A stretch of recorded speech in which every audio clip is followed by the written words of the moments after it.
લગ્ન પછી તારા ભાઈ નું જીવન કઈ બદલાણું નથી. તમે બધા એમ કહો સફરજન, હું કઈ સફરજન નથી હો.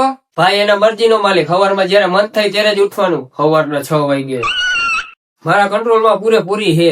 મને પૂછ્યા વિના તો ઘરની બારે પગ ન મૂકે. જ્યાં સુધી હું એના કપડા ઇસ્ત્રી કરી ન દઉં ત્યાં સુધી. મારા વગર તો એ ખાવાય ન બેહે. હું બનાવી દઉં ત્યારે બેહે ને. ક્રિકેટ મેચ જોવાનો હતો એ મૂકી નથી દીધો. આજે એની સિરિયલ પૂરી થઈ જાય ને પછી હુઈ જાય. 15 મિનિટ ખૂણા બેહીને હાઈલાઇટ જોઈ લઉં હું. એવું નથી કે આ મરદના ફાડીએ એની ઘરવાળીને ધાક ધમકીમાં રાખી હે. આજે પણ એ નાના નાના ડિસિઝન એને જ હું લેવા દઉં કે પૈસા ક્યાં રોકવા, મકાન ક્યાં લેવું, ગાડી કઈ લેવી, ક્યાં પૈસા ઇન્વેસ્ટ કરવા. મોટા મોટા ડિસિઝન તારો ભાઈ લે. કેમ કે હાવેડી કઈ કંપનીની લેવી, ચંપલ કઈ કંપનીના લેવા, સ્ટોરીમાં સોંગ કયું રાખવું, બકાલાની રારી એની પાસેથી બકાલું લેવું. લગ્ન પછી તારા ભાઈએ કઈ ભાઈબંધોને મળવાનું બંધ નથી કરી દીધું. આજે પણ 2-2 કલાક મળું હું મહિનામાં એક ફેરે. જો મારી ઘરવાળી આ પાડે ને તો. મરદનું ખાડ્યું હો, મરદનું ખાડ્યું.